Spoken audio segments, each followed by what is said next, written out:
કરી સર્વે સંતોને મારા જય ગુરુ મહારાજ, સભાને પણ જય ગુરુ મહારાજ. એમને ધન્યવાદ આપો અને એક તાળીઓથી એક વખત વધાવો બધા ભગતસિંહને. જેમ એટલે શું? આપણે શા માટે આ જેમનો ઉત્સવ ઉજવ્યો? અને જેમ આજથી નહીં પણ વર્ષોથી આપણે ઢૂંઢ કહીએ છીએ કે વર્ષોથી આ એક નિમિત્ત છે. આપણા શાસ્ત્રોમાં 16 સંસ્કારોનું વર્ણન છે. 16 સંસ્કારોનું વર્ણન છે. એમાંનો એક આ સંસ્કાર છે.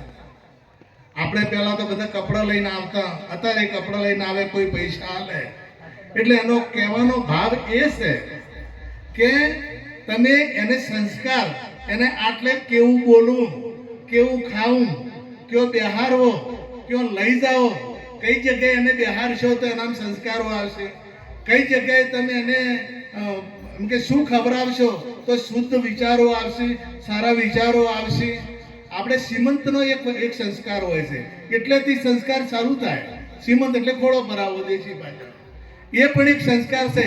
એટલેથી જે બેન હોય એ બેનને ક્યાં બેહવું, ક્યાં જવું, શું અભળવું, શાસ્ત્રોની વાતો અભળી, ગ્રંથોની વાતો અભળી, સંતોના દર્શન કરવા, કદાચ બીજે કોઈ ના મળે તો મંદિરમાં જઈને બેહવું.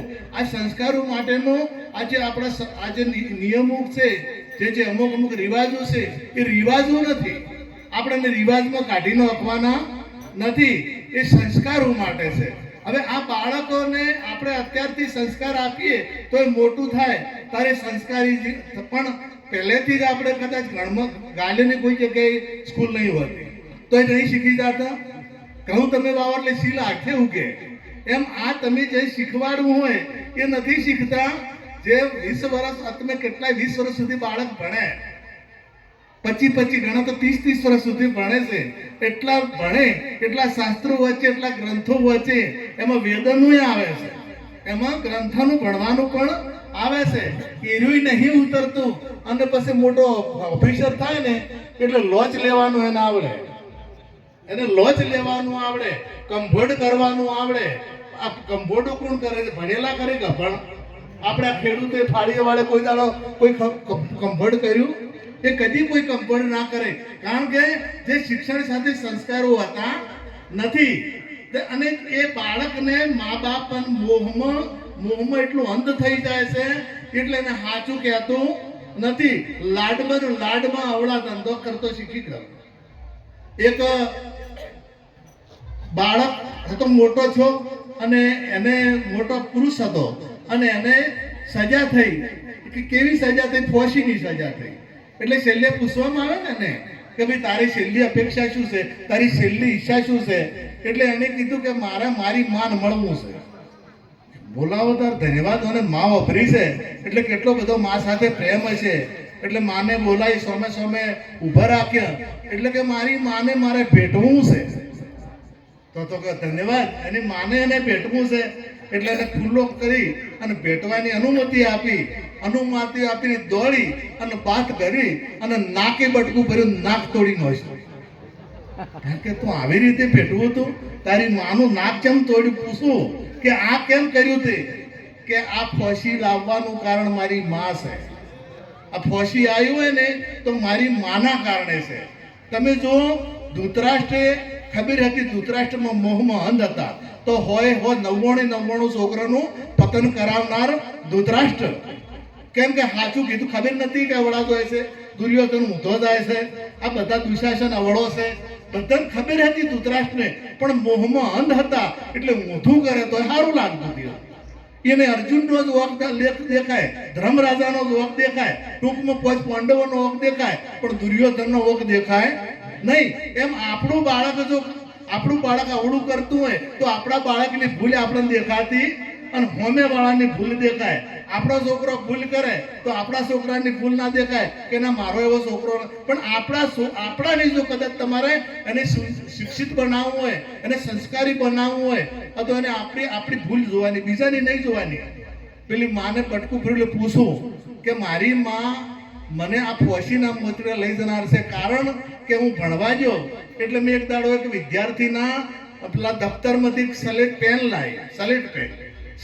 લઈને મારી માને બતાડી કે સારું કર્યું બેટા હો. એટલે પછી મેં થોડે વધારે શરૂ કર્યું. એટલે મેં એક દાડો 1 રૂપિયો લાવ્યો રૂપિયો લાવ્યો એટલે મારી માએ મને શાબાશી આલી કે સારું કર્યું તે. અને પછી મેં ચાલુ કર્યું તો મોટો છો એટલે પછી ચોરીઓ કરવાનું જ કામ ચાલુ કર્યું. અને ચોરી કરતા કરતા એક દાડો ઘરમાં ફસાઈ ગયો. મારા પાસે સરી હતી અને બચવા માટે મેં પેલાને છોડી પડી અને એ મરી ગયો અને આજ મને ફોસી થઈ. જો એ દાડે મારી માએ મને લાફો માર્યો હોત ને તો હું આ ફોસી મને મળત નહીં. એટલે આપણા હાથમાં છે સંસ્કારો સાથેનું.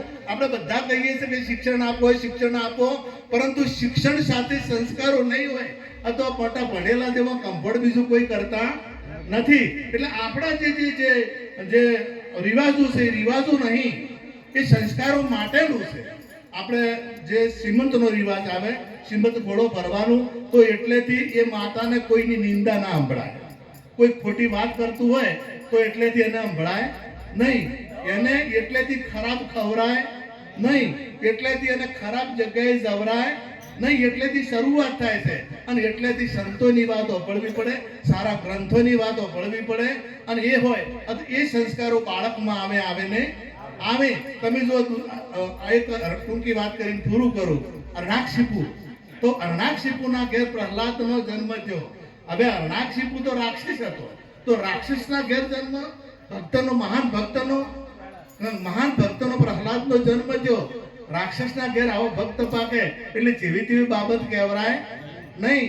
પણ એના મૂળમાં એની માં કયાતુ વિષ્ણુ ભક્ત હતી. જે પ્રહલાદની માં કયાતુ, એ કયાતુ વિષ્ણુ ભક્ત હતી. આ તપ કરવા જો નારદજી પક્ષી રૂપે તેઓ જઈ અને વિષ્ણુનું નામ નારાયણ નારાયણ નારાયણ શરૂ કરે, તપસ્યા કરવા હિરણાક્ષિપુ ગયો. એટલે પેલાનું નામ ભગવાનનું નામ હોભળે એટલે તો ઊભો થઈ અને બીજી જગ્યાએ જાય. ફરી પાછો અહીંયા જાય અને ફરી નારદજી પેલું ચાલુ કરે નારાયણ નારાયણ નારાયણ. ફરી પાછો કાં તો મારા દુશ્મનનું નામ લેવું, મારા અહીંયા રહેવરાય નહીં. ત્યાંથી આ ઘેર આવતો રહ્યો, તપસ્યા થઈ નહીં. એટલે કયાદુજીએ પૂછ્યું કે તમે કેમ પાછા આયા? કે મારા દુશ્મનનું નામ લેવરાતું હતું. કે કેવી રીતના લેવરાતું હતું? તે પેલાને શરૂ કર્યું મહારાજ કે નારાયણ નારાયણ નારાયણ. ફરી કયાતું હોશિયાર હતા કે આ નારાયણનું નામ ભલે અને ગમે તે રીતે આવ્યું, પણ નારાયણનું નામ મોઢે આવ્યું છે. તો લાવો ફેર એને કે પણ કઈ રીતના તમે બીજી જગ્યાએ જાઓ હતું? એટલે બીજી જગ્યાએ જોતો કે એ બોલાતું હતું, કે કઈ રીતના બોલાતું હતું? ફરી એ દોહરાયું કે નારાયણ નારાયણ નારાયણ.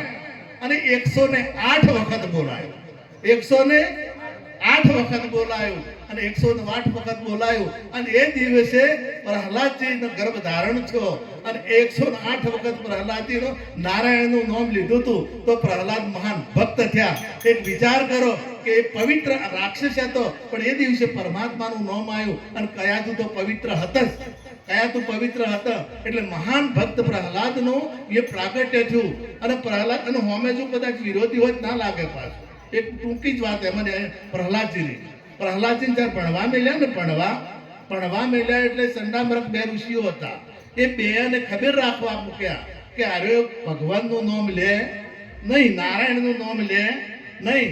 એટલે આ હવે આગા પાછા થયા અને પ્રહલાદજી ચાલુ કરાયું. બધા છોકરાને નારાયણ નારાયણ નારાયણ બોલવાનું ચાલુ કર્યું. એટલે ચંડામરક દોડીને આવ્યા કે પકડો અને પકડો, હાથ પકડો, બંધ કરાવો બંધ કરાવો. હવે હાથ પકડતા પેલા ચંડામરક ચાલુ થઈ ગયા નારાયણ નારાયણ નારાયણ. ચોકિયા તો દોડીને આવ્યા કે આપણે આપણી પત્ર ફળી જાય. ચોકિયા તો હાથ ઝાલ્યા પેલાના પ્રહલાદજીને પકડ્યા, પણ કરંટ લાગ્યો. નારાયણ નારાયણ નારાયણ ચાલુ થઈ ગયું. એમ થતા થતા મંત્રી આવ્યા, પ્રધાનમંત્રી આવ્યા. તો પ્રધાનમંત્રીએ નારાયણ નારાયણ નારાયણ ચાલુ થઈ ગયા કે કોક કરીને બંધ કરાવો ને કે રણાકંશ આવશે તો આપણને બધાને મારી નાખશે. રણાકંશને સમાચાર મળ્યા અને રણાકંશ દોડીને આવ્યો.